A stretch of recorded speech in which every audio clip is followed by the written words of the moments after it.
yan, higpitan lang natin.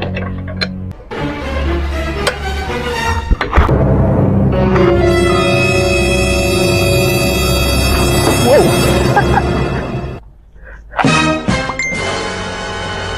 So yun. Hey guys, what's up? Good morning. Lakad sana tayo today but oh no! So yung kahapon okay pa to, ginamit pa sa work, wala namang issue. Pero pagdating nga dito, so overnight, ibig sabihin napako talaga to. So let's find out. Pakita ko sa inyo paano mag-change ng tires. Dati kasi pinakita ko lang how to get the spare tires and then we didn't actually remove it. This time, ito na yung chance na pwede ko naman siya bombahan, pero mas maganda palitan ko na ng spare tires and then dali natin sa vulcanizing shop para ma-inspect. It's much better para sa ganun makita nyo din. Okay, so madali lang guys mag-change ng tires. Ang mahalaga, flat yung surface kahit di namang flat. Tapos dito natin ilalagay yung jack. So saan ba siya makikita? Una na tayo sa likod ng car. So ayan, we'll get it here. Andito siya sa back. So andyan yung, may mga gamit pa dito. So oops. So dito yung jack, early warning device. If mangyari yan guys, nasa road kayo, gamit kayo ng early warning device. Okay? Ilalagay nyo sa likod ng kotse. So kunin natin tong jack. Tapos ito yung another tools para ma-adjust to. And then ito yung pangkalas ng gulong. So okay, ito lang kailangan nyo. 3 things ang 1, 2, 3. Mayroon pag wala nito, pwede nyo namang i-twist pero sakit sa kamay. Ito kasi, ito and to, they will work together. Alright? Tapos yung spare tires, kita nyo naman, nandito guys. So yan, yan din yung pangkalas, yung item number na to. Okay? So ayan. Pakita ko lang guys, once again, 1, 2. So dapat, hindi yan mawala sa gamit nyo. Saka syempre early warning device importante, but since nasa bahay naman tayo luckily. So okay, let's go. Okay, so ito guys, ito yung gagamitin natin. So counterclockwise lang yan. Ayan, para natin ma-remove. And then of course, alam niyo naman guys, it's here, nasa ilalim yung tires. Bababa yan guys. So counterclockwise lang. Tigas oops.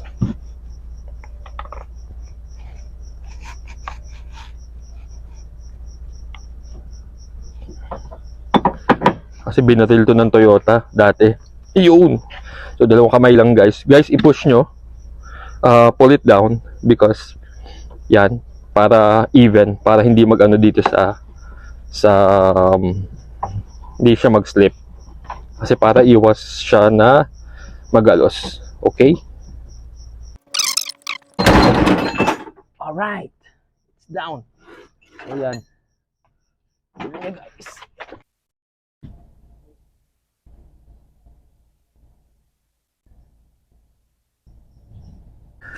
Sa car, kahit toyo para lang ma-wipe nyo yung tires, pero wina-wipe ko lang to dahil nasa bahay naman ako. Pero in case of emergency, no need yun na siya na punasan. Pinunasan ko lang para hindi madumi.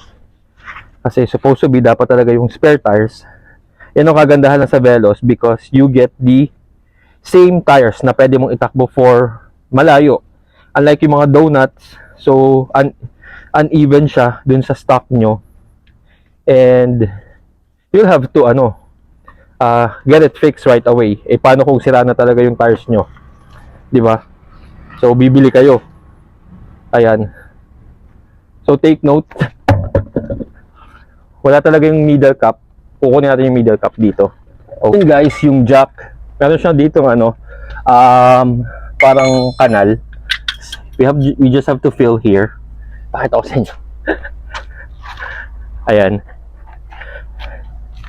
So pakita natin sa inyo. Ayan yung kanal. Yan yung puting yan. Yan yung kanal. Sensya na guys, madumi. And okay, I'll show you. So yun guys, once na-radyo nyo na yung jack, before nyo i-lift, ito, pinasto ko lang, kinalang ko lang before nyo i-lift, kailangan natin ilusan muna siya. So, pa-star, 5 holes. So yan. If matigas, yun ang problem. Baka hindi natin makalas. Kailangan natin ng extra tool. Tigas. Hindi siya kaya. Kasi, pinahigpitan ko dati sa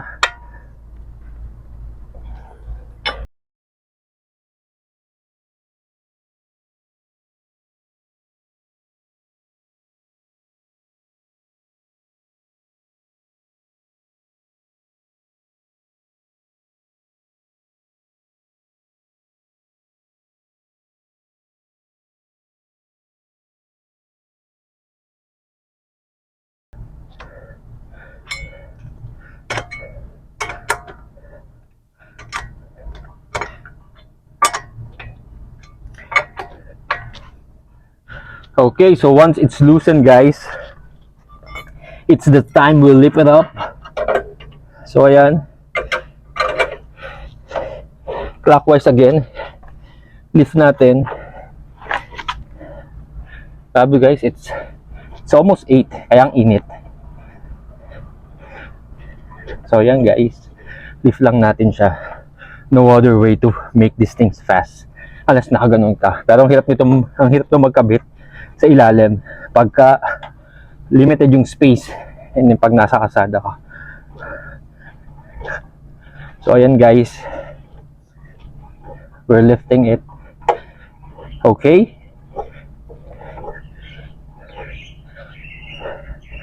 so ayan, I think enough na ba? Taas pa natin para may clearance mamaya madali kasi flat to eh. So ayan,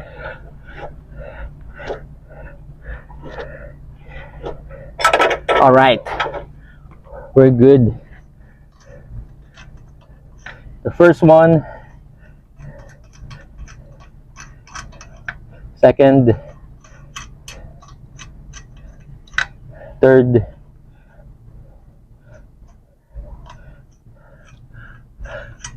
fourth. Oh, ilog ako na to ah.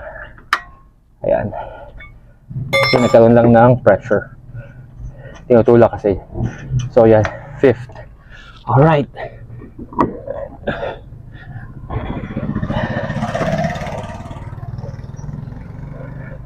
Not sure saan dito na pa ako. Bigat, ang bigat niya pag flat. Okay. Wala na tayong makita na tama niya. So we don't know unless dalhin natin sa shop. Tagtagin natin yung ating. So wala siya naging purpose. Kasi gabi nangyari. If umaga to, you're driving and then before you drive after work, so makikita mo. So okay. So let's get the spare. Lagay natin yung to para ma-monitor niya kung anong pressure. Pero usually same to nun lagi before. So yan. By the way, itong tires na to na spare, originally nasa isang location siya dito. Nag-tire rotation na kasi ako during the 15,000 kilometers. Okay. So usually yung spare tires pwede nyo ilagay dyan para in case for emergency bumagsak yun, safe kayo. But this time sa bahay lang naman tayo. Safety din kasi pag bumigay yung jack nyo. So yung tires nandi dito. Okay, lagay na natin para baka naman sabihin nyo. Pwede rin dito, kaso baka masira yung bumper nyo. So doon na lang sa ilalim. Okay? Huwag nyo nalagay sa harap.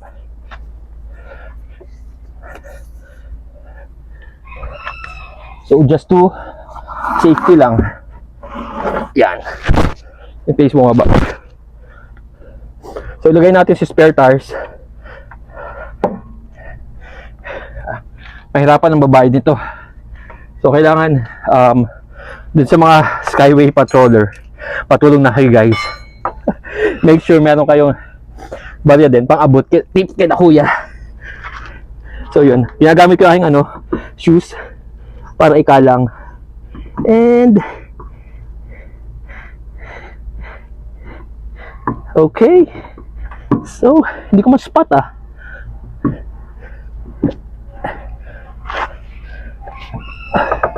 That was wrong. Upan na nga eh. May mo bang upan? So, ayan.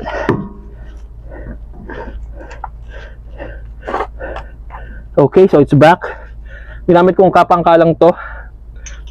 Tapos, ayan, nakatuon. You just have to push it back, guys.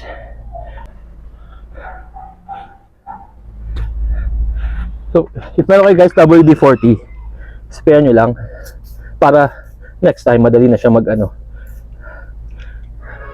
Spare ko din yung loob. Pero kahit yung sa labas na eh. So yun, magiging sticky lang yung kamay nyo. Pero this is easy sticky. WD-40, baka naman.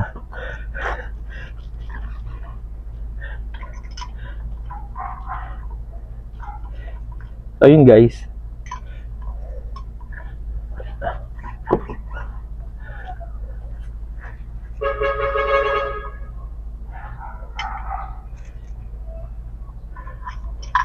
Parang may something. So, hold on guys Para kasing it's blocking something. Just want to make sure.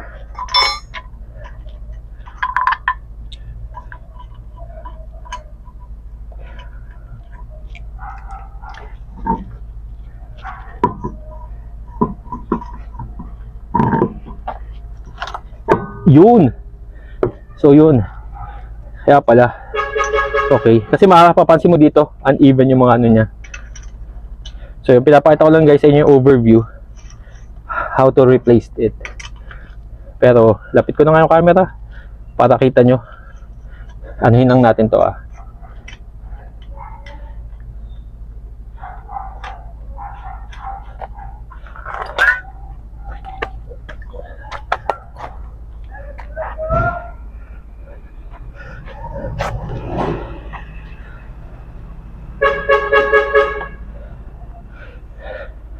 So ayun guys, yan ang ating ginawang kapalaran. So ayan, tighten na natin. Hands muna, as long as kaya ng hands nyo, sagad nyo, para less effort na lang later. So guys, hindi ko na ibabalik yung cover kasi bala ko pa-vulcanize tapos balik ulit sa dati, diba? So kasi alsing ko pa eh, wag na. Lapit lang vulcanizing shop. Oh, 1. So yan, ganyan lang kadali. So minsan, yan. Yun. Yan. Tapos mamaya, ibaba na natin yung tires para mahigpit na natin. Okay, basura, Sabado. Yan. Okay.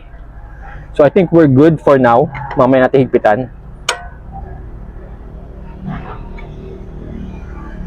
Yun guys, before natin ito ibaba, asin ulit natin yung spare tire na ginawa nating emergency. Lagay natin sa likod.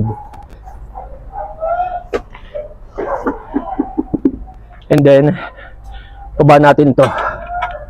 Okay? So, counterclockwise. Mabilis na to guys. Ayun o. Wala na kasing pressure.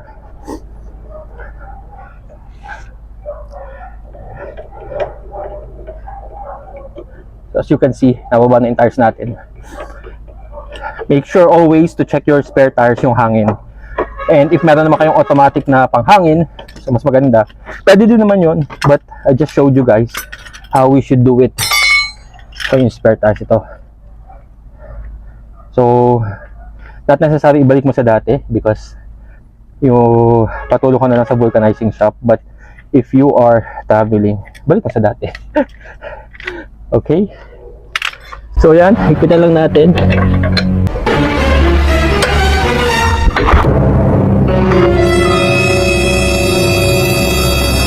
Wow!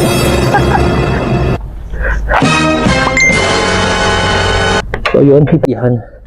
I think we're good. So wala kasi ako nung wrench na as long as hindi na kaya ng force mo, mahina naman tayo eh, unlike yung mga vulcanizer shop.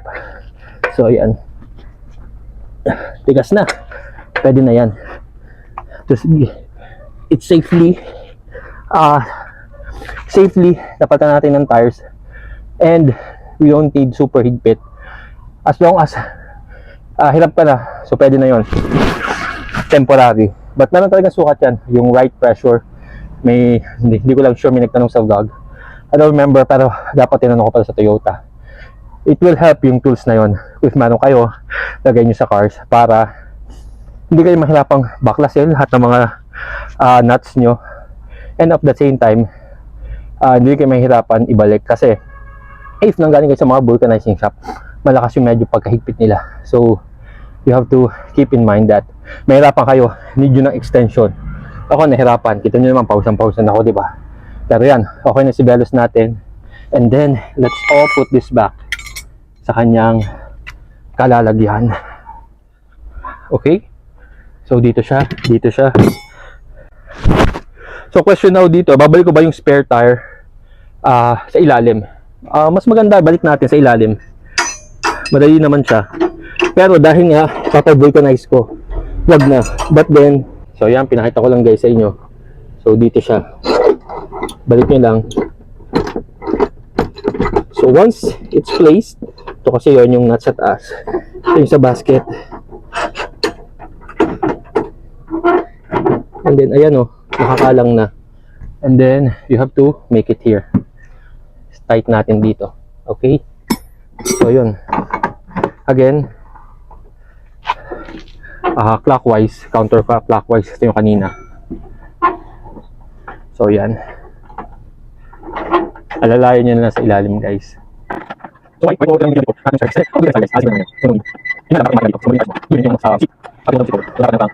okay. So ayan, as you can see, oops. So it's safely, make sure safe tayo dyan guys. Yung hindi kakalog-kalog, kasi mararamdaman nyo yan. Ayan. Balik nyo lang guys. So yun, until you reach the point na ito, super ano na siya, saka hindi ko na siya ma-push. Okay? And then, okay, overall, na-change natin yung tires. I think it will take you less than 10 minutes para gawin lahat yon. Tumagal lang because for the sake of the video, but we're good, temporary. Punta tayo sa vulcanizing shop, but before that, I'm gonna take a bath. So, di ko na nilagay sa gitna kasi spare lang. I will use yung kaninang rim. I'll pa-vulcanize ko, check natin para ma-observe, pero this time, temporary to. Pero pwede ko rin naman tong i-keep, but I prefer that one kasi kare-rotate lang nung 15,000. But of course, if it's needed, check natin kung anong niya, situation sa vulcanizing. Wala akong nakitang pa ako, so might be there's a leak sa pito, palta ng pito. But again, I'll tell you more. So yun guys, ito na nga yung tires kanina na pinalta natin. Tingnan natin dito sa vulcanizing shop, and let's see kung nasaan yung leak, kung may pako or baka sa gilid or sa pito. So yun guys, nakikita na natin yung nabula. So dito daw. Sheesh! So yun, Mark 1. Alright.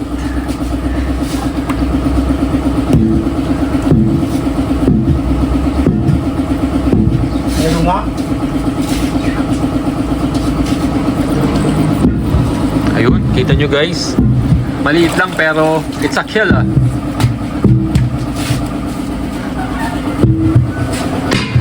So yun guys, importante yung vulcanizing shop, merong machine na ganyan para hindi madamage yung gulong nyo. Diba? Alright. So yan guys, clutch, brake, accelerator. And ayan.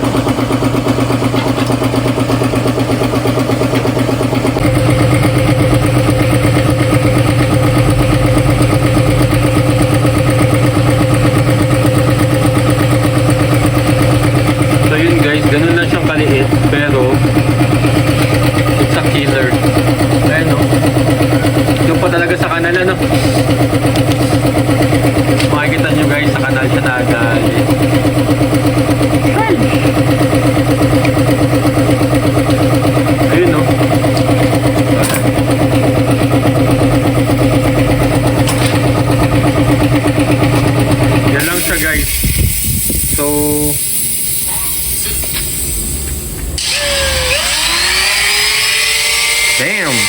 technique eh. Oh, so yun guys, ito yung malupitang technique Pag di pag sa mga naangilan, pag di naangilan, gasolina. Oo, yan.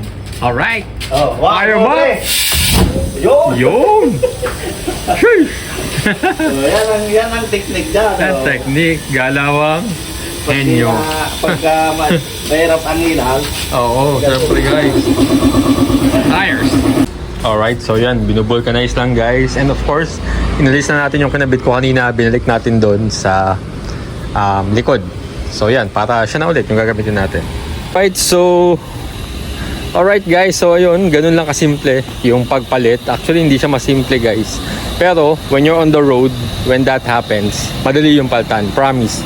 Sa bahay, syempre, dahil document natin, medyo matagal. And of course, minsan mahirap pagka, masyadong mahigpit. So yun, and kausapin nyo yung mga nagbubulkanize. Huwag nyo nang masyadong itodo, ipwasa. Kasi kayo rin mahihirapan pag inalis nyo yung gulong during times kasi dapat talaga may tamang pressure lang. But once again, pinakita ko sa inyo what you should do, paano pag nagpalit, and then after pagkakinabit nyo and everything. So I hope this video helped. And then yun, once again mga kabelos, thanks for watching, thanks for subscribing, and I'll see you later.